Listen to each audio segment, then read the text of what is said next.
Hola, buenas noches. Soy Diego Arturo Ortega y vengo a presentar la fase 2 de la detección del agente causal por medio de un método de ARN viral. Bueno, para comenzar es necesario ponerse en contexto de la progresión del VPH, su asociación con el CACU y la importancia de identificarlo en sus distintas fases.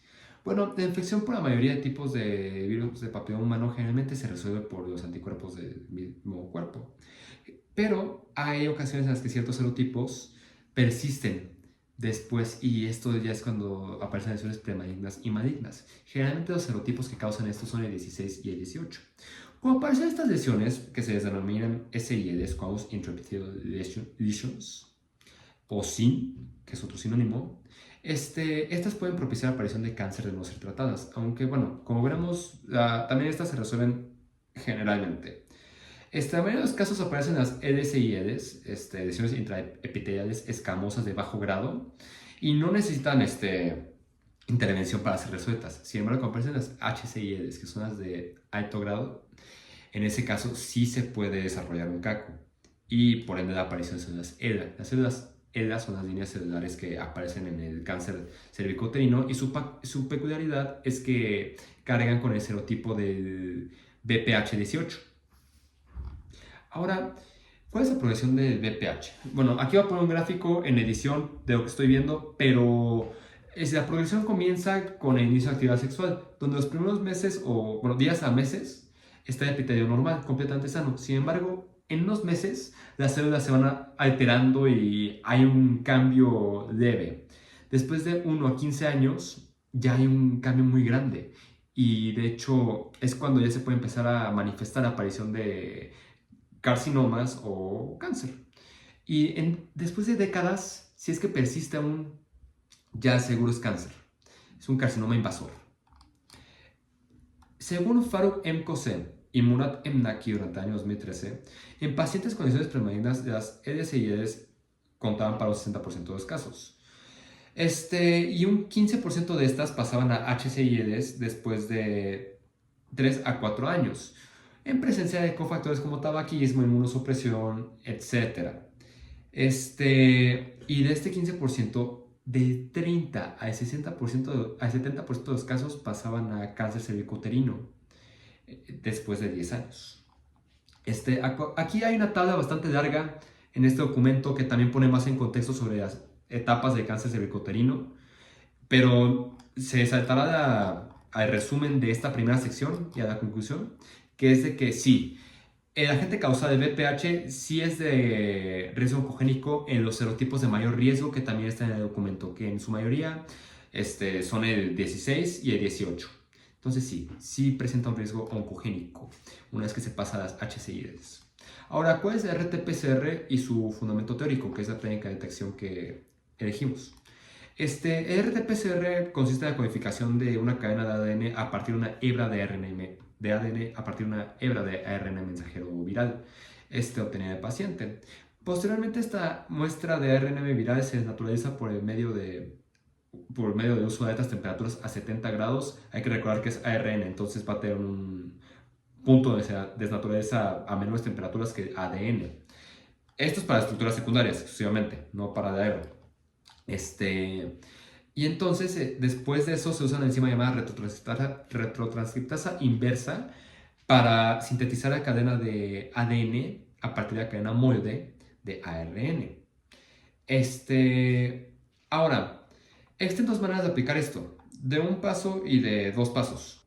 RT-PCR de un solo paso y dos pasos. O sea, de un solo paso consiste en hacer el proceso de retrotranscripción y de la mera PCR en un mismo vial. Y de dos pasos, pues, retrotranscripción en una y luego insertas la cDNA a otro vial para hacer el proceso de la mera PCR de amplificación.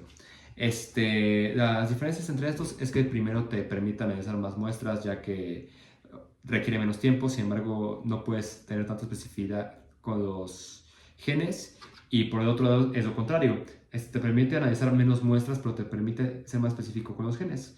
Pero además de eso te arriesgas más a contaminar la muestra en la de dos pasos, ya que tienes que cambiar entre viales. Sin embargo, a pesar de estas deficiencias, decidimos quedarnos con la de dos pasos, ya que permite ser más específicos con un gen, o bueno, más bien con varios genes de una muestra.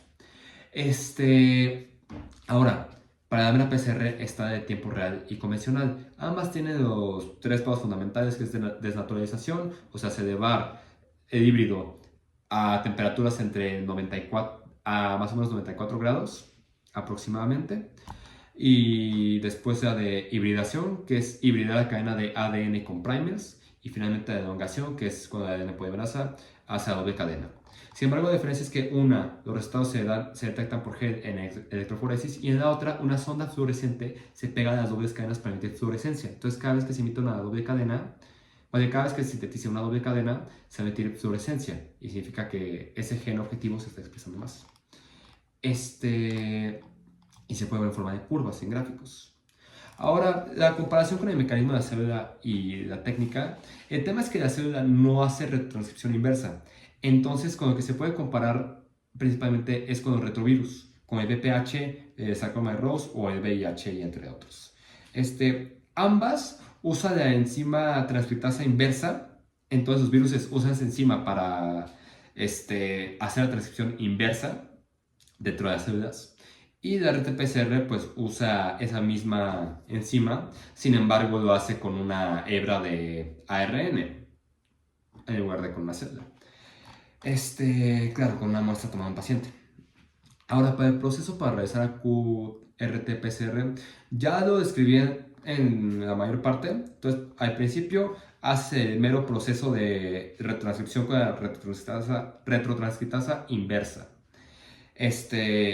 Obtienes la hebra de ADN, obtienes el híbrido, luego hace el mero proceso de PCR, que consiste en desnaturalizar la unión entre ADN y ARN a temperaturas de aproximadamente 94 grados para quedarte con la cadena, y después de eso usar primers como digo de Ts u otros aleatorios y de NTPs para de esa manera conseguir amplificación de la cadena de ADN. Y como dije, por cada doble cadena de ADN que se logre sintetizar, va a haber más fluorescencia.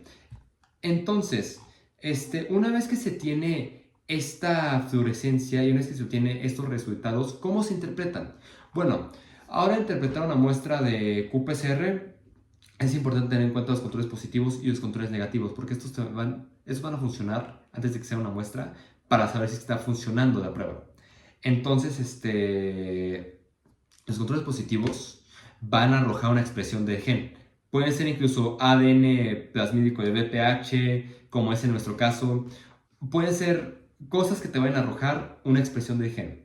Mientras tanto, los controles negativos hacen lo contrario. No te expresan nada porque ahí no está el gen objetivo que buscas.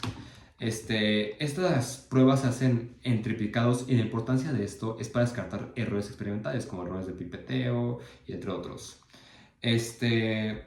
Bueno, ahora está el threshold y ST. El threshold es una línea que aparece, voy a poner el gráfico acá arriba, y entonces cada vez es lo que va a dictar cuando una muestra es positiva, está expresando ese gen.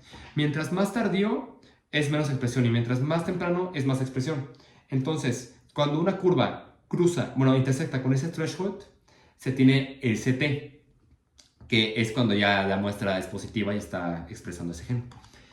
Para nuestro caso, los resultados que proveen los autores no tienen un valor CT, ya que no tienen un valor de threshold. Sin embargo, lo que mencionan es que cada vez que una muestra se empieza a amplificar o expresar después del ciclo 30, esta muestra se considera sospechosa y luego se secuencia para descartar falsos positivos. O también, en el otro caso, si es que las tres paredes de los triplicados, de cada triplicado, no se amplifican. Es otra consideración. Entonces, como se puede ver en los gráficos, como se puede ver en el mapa conceptual de acá arriba, tenemos la mayoría de lo mismo. Se ven los controles positivos y los negativos, y además el aviso de los controles, ya que no vamos a poner los controles en este mapa conceptual porque sería redundante, ya está en el documento. Para los controles, para los resultados positivos, pues se puede ver que son curvas amplificadas antes del ciclo 30, y antes de pasar a los negativos se tiene que discutir el threshold y el CT. Sin embargo, los autores no proveen de ningún threshold y ponen de ningún CT. Entonces, se vuelve a la explicación de hace rato, donde se menciona que después del ciclo 30, esas amplificaciones tienen que ser revisadas y posteriormente secuenciadas para descartar falsos positivos. Como esa es mi reflexión, se me hace increíble cómo la naturaleza sigue siendo un maestro para nosotros, incluso en la disciplina de la biología molecular. Y prácticamente cómo aplicamos sus procesos para nuestro beneficio, como esa detección de viruses por medio de utilizar un mecanismo que ellos mismos usan. Entonces, un ejemplo de donde se puede aplicar esta técnica RT-PCR muy valioso es con cualquier otro retrovirus. Por ejemplo, VIH, que es un virus muy silencioso durante décadas, incluso. Durante el transcurso de una década más bien. Y lo que provee esta técnica de detección es que estas personas que están contagiadas y no lo saben, se enteren de ello y tengan el tiempo, de ser así posible, de tratarse y además de prevenir el contagio. Bueno, y para mi carrera, que es ingeniería química, estos procesos se aplican generalmente a la parte de fármacos, que es la verdad no a lo que voy dirigido, pero ahí se aplican. Como por ejemplo, en la publicación de Nature que puse, aparece cómo se busca sintetizar un precursor al ácido artemisínico para el tratamiento de la malaria, debido a que es muy costoso producir el mismo ácido, entonces por eso está buscando esa alternativa. Finalmente, pienso que es de vital importancia que la gente se involucre cada vez más en hacer algo como lo son estas técnicas, porque si no fuera por el ingenio de nuestra especie y además por el interés de querer seguir avanzando, la humanidad no seguiría en este planeta. Yo soy Diego Ortega, muchas gracias.